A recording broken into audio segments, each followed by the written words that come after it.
Hi everybody, I'm back, and today we're going to read chapter 2 in The Wizard of Oz.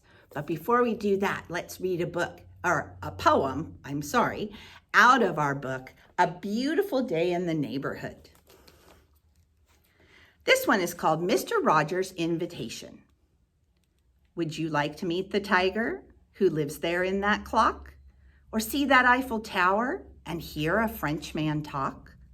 Would you like to use a telephone? It's a tin can on a string that lets you reach the castle where a most majestic king, His Majesty King Friday, is in charge of everything. Would you like to ride a trolley along a trolley track? Or crawl right through the underpass, right through and then right back? Then pop into this house here. Come in and visit me. There's lots for us to see and hear and think and do and feel and be. My name is Mr. Rogers. I'm glad that you are near. You've made this day a special day just by your being here. And there it is. That's the land of make-believe. All right. Let's read Chapter 2 in The Wonderful Wizard of Oz. Chapter 2, do you remember what happened yesterday? Dorothy lived in a place in Kansas where everything was gray. The ground was gray. Her house was gray. Her aunt and uncle looked gray. Everything looked gray. And then what happened? A big cyclone came. A cyclone is another name for a tornado, which is a big mass of very fast spinning air. So she got sucked up in the tornado. And let's find out what happens next. The Council with the Munchkins.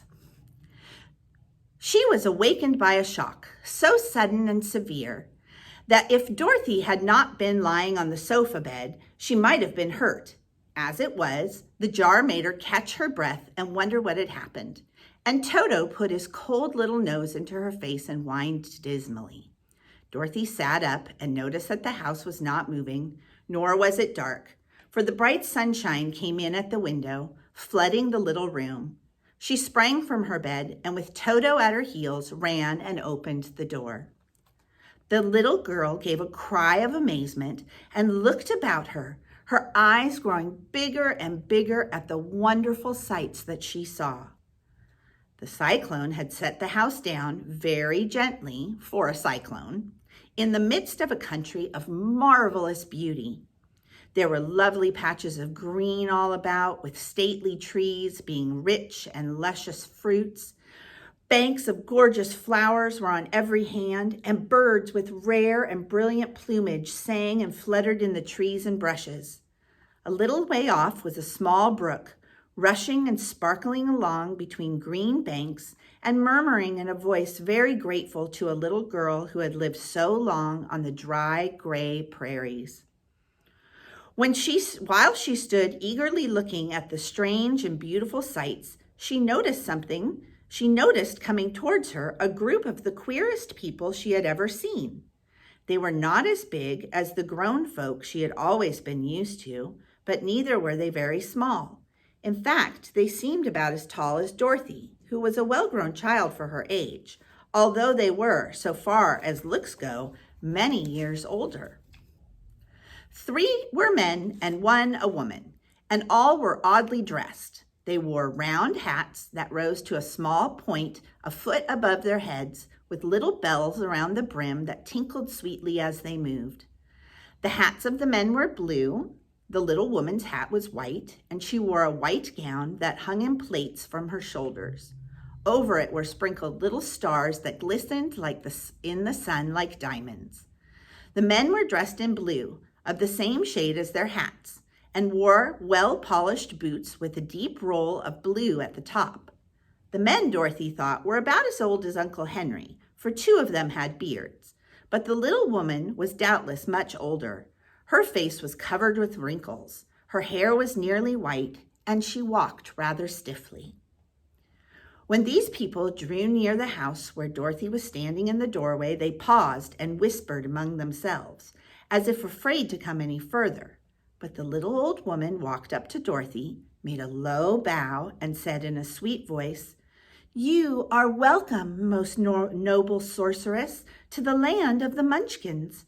We are so grateful to you for having killed the Wicked Witch of the East and for setting our people free from bondage." Dorothy listened to this speech with wonder. What could the little woman possibly mean by calling her a sorceress and saying she had killed the Wicked Witch of the East? Dorothy was an innocent, harmless little girl who had been carried by a cyclone many miles from home, and she had never killed anything in all of her life. But the little woman expected her to answer, so Dorothy said with hesitation, "You are very kind, but there must be some mistake. I have not killed anyone." "Your house did anyway," replied the little old woman with a laugh, "and that is the same thing. See?" she continued, pointing to the corner of the house. "There are her 2 shoes still sticking out from under a block of wood." Dorothy looked and gave a little cry of fright. There indeed, just under the corner of the great beam the house rested on, 2 feet were sticking out, shod in silver shoes with pointed toes. And there they are right there.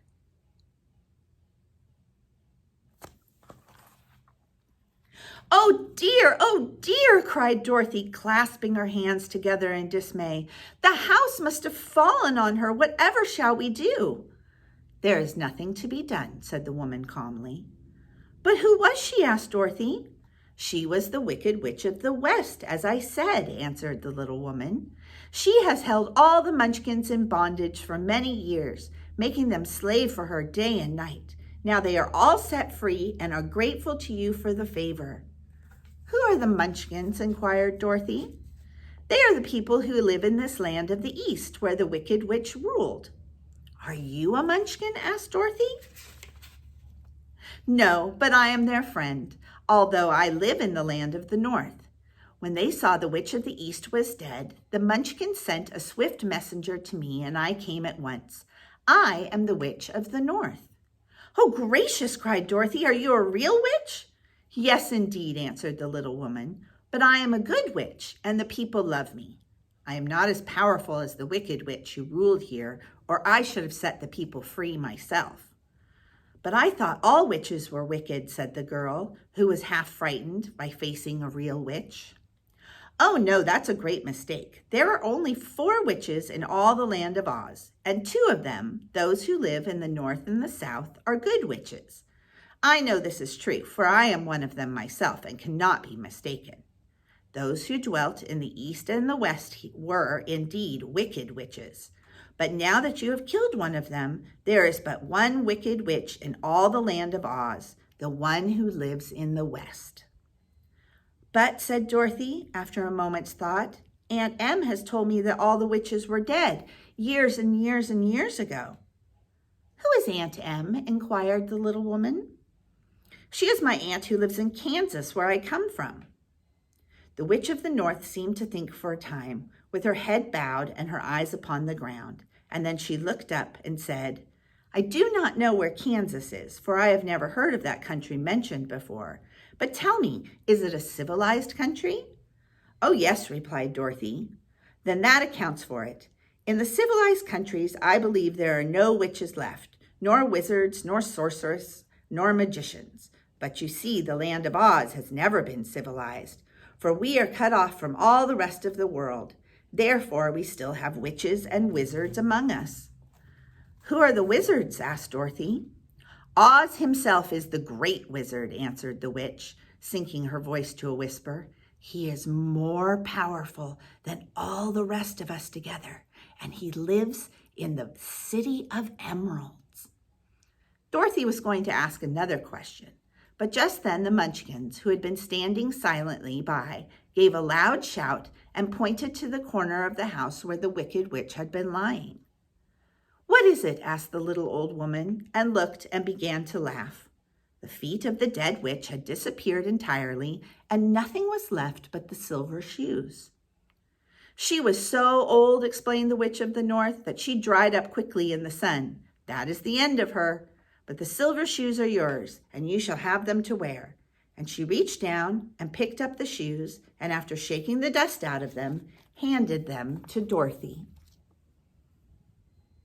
There she is holding the shoes.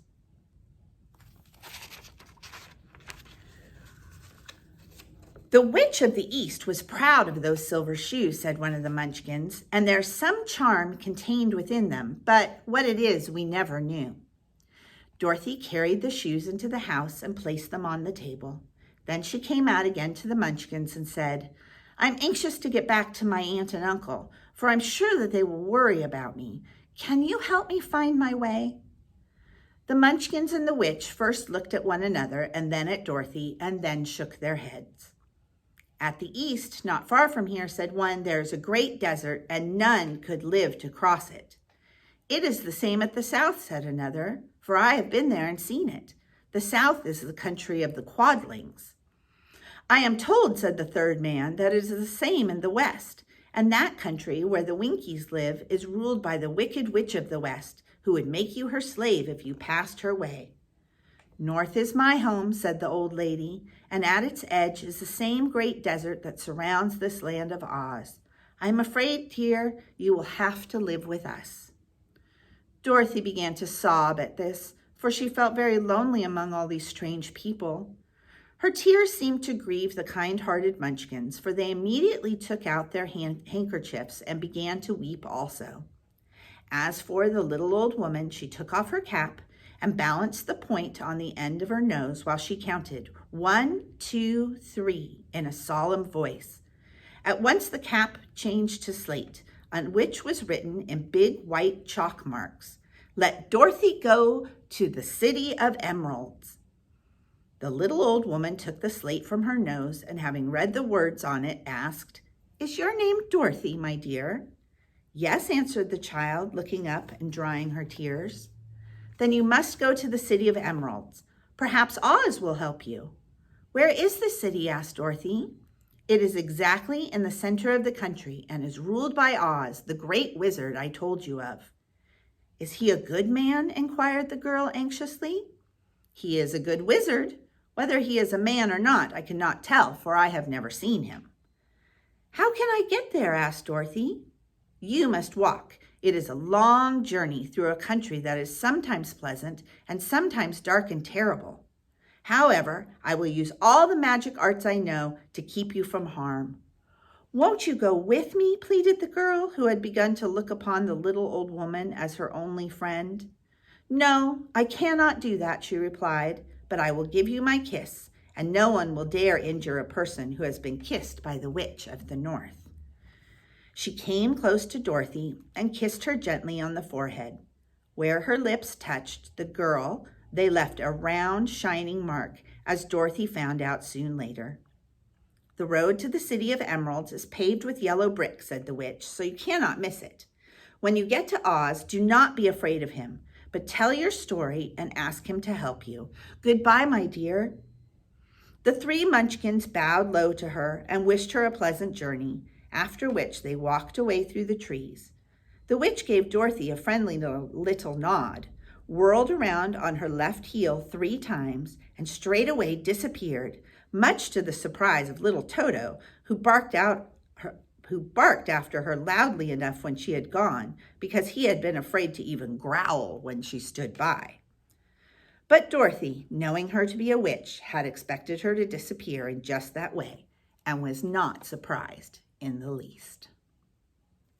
All right, that's the end of our chapter. Tomorrow is chapter 3, How Dorothy Saved the Scarecrow. So we will find out what happens tomorrow. All right, I will talk to you later. Bye.